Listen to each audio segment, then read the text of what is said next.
In this video, I will discuss about the data types and variables in greater detail, right? And if you are going for job interviews, then this video is must for you.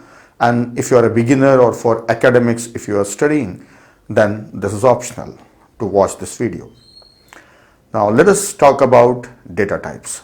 See, first of all, these are the list of data types already we have discussed in previous video.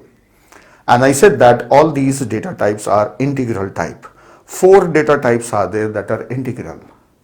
So first question, why we have 4 data types which are integral type? Let us understand this. See, the primary data type here is integer, and integer is taking 4 bytes. If you know something about C language, you might have heard that in C language integer takes 2 bytes or 4 bytes. Maybe you have heard this 2 or 4 bytes. So here integer is taking 4 bytes. Why? On what basis it takes 4 bytes? Let us understand this. See, if we talk about the hardware or the CPU, that is processors, now presently we are using 64-bit processors. So earlier we were having 32-bit processors, and before that we used to have 16-bit processors. So what is this bit size of a processor? Bit size of a processor is, if this is a processing chip, that is microprocessor chip, and if you have seen this picture, then it will have all set of legs on this one, right? So this CPU can process upon data. So in a single shot or in a single cycle, how much size data it can process? At a time, it can process 64-bit size data, large size data at a time it can process. So that's it, 64-bit. So older versions of CPUs, hardware, were capable of processing smaller size data. They were not this much capable, so they were 32-bit, and before there, they were 16-bit. So this is what the bit size of machine, we say at a time how much we can process. So to understand this in simple words, let us say if I have numbers 6 and 5, if I ask you to add them, then you will quickly say this is 11.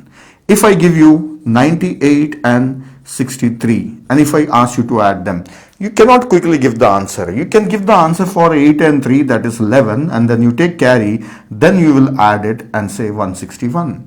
So it will take time for you because you will do it in 2 steps. So because the numbers are 2-digit numbers. So same way, if you give a larger number to the CPU, it will take 2 steps. If it is larger than 64-bit, it will take 2 steps. And if the CPU is 32-bit, and if you are giving a larger number, then it will take 2 steps for processing upon that data. So if the capacity of a processor is less and you are giving larger data, then it has to take more than 1 CPU cycles. Means it cannot do it in 1 step. It has to do it in multiple steps, like how we did. So this is one of the concepts related to this one. Now in Java, when Java was introduced, 32-bit machines were there in the market. So therefore Java is using 4-bit for integer, right? And when C language was there, that time 2 types of machines were there. 32-bit machines were also there, 16 was also there. For 16-bit machine, it used to take 2 bytes for integer, and for 32-bit machine, it used to take 32-bit for integer. So here Java takes 32-bit for integer. So this becomes a basic data type for integral values or integer values, that is values without decimal.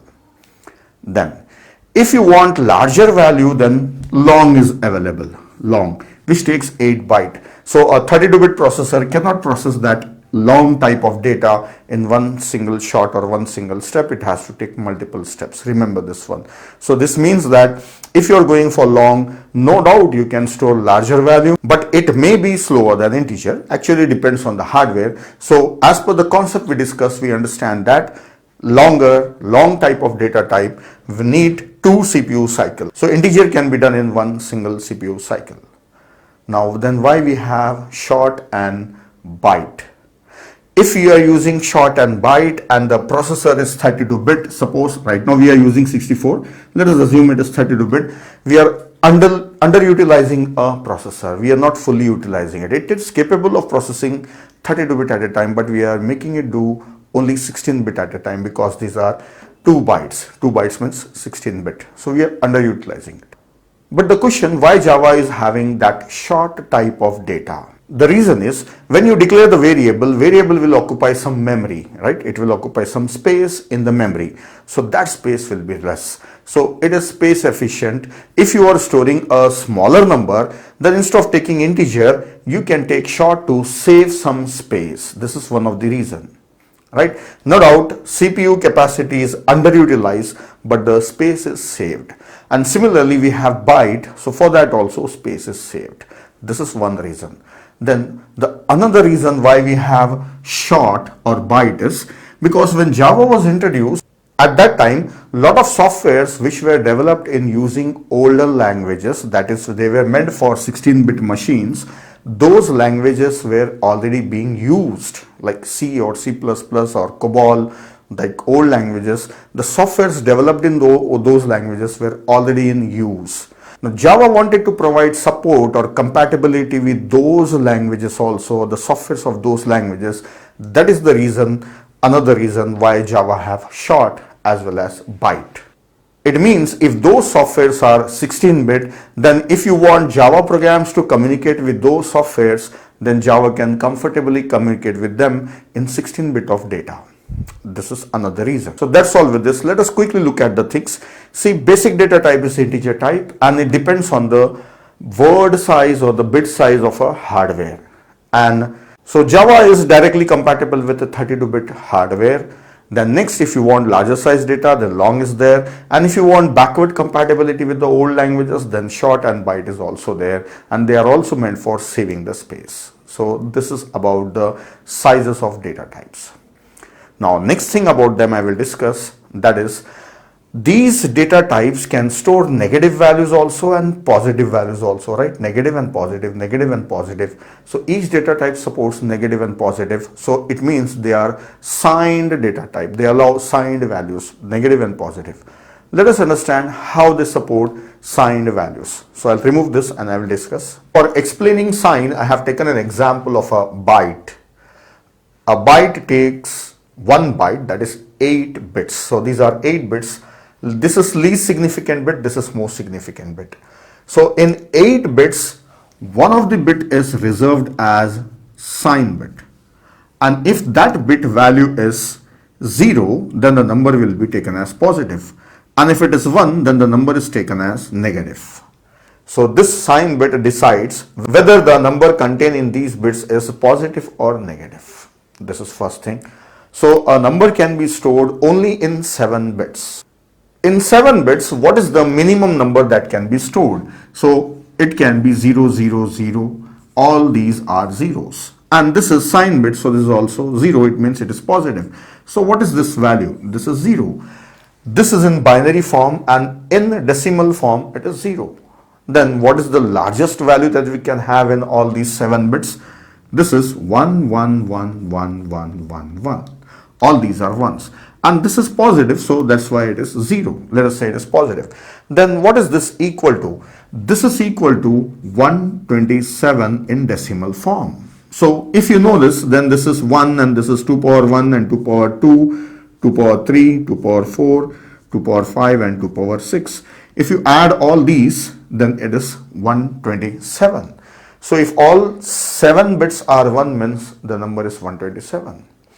And this is 0 means positive. So this is positive 127. So by keeping sign bit as 0 for positive, the smallest number is all zeros and the largest number is all ones, that is 127. Now next we will learn how a negative number is stored. So for negative number, I take an example. Suppose I want to store -5. Then this negative numbers are stored in 2's complement form.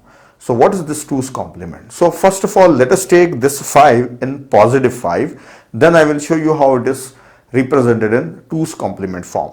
So for 5, this is 1, 0, 1. And remaining 1, 2, 3, 4, 5. All these digits are zeros and these 3 digits are forming 1, 0, 1. This is positive 5 in binary form represented in 8 digits. So this value is 5. Then what is its ones complement? First we will find out ones complement. Ones complement means all these bits are inverted or inverse of the bits is taken. So this is 0 and this is 1 and this is 0. This is 0, so it becomes 1 and 1, 1, 1, 1. So zeros has become 1 and ones has become 0. So this is called as ones complement. Just complementing a bit makes it as a ones complement. Then in this one complement, 1 is added.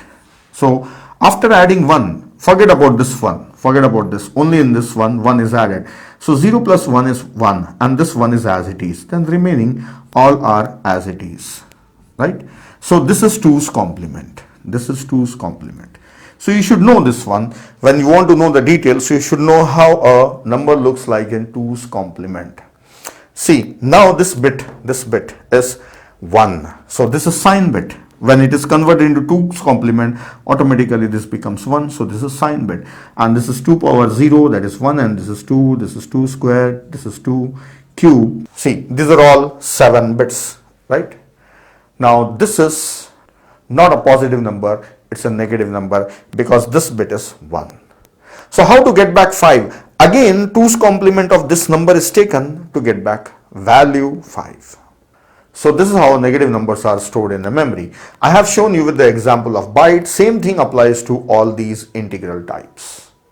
So that's all about integral types.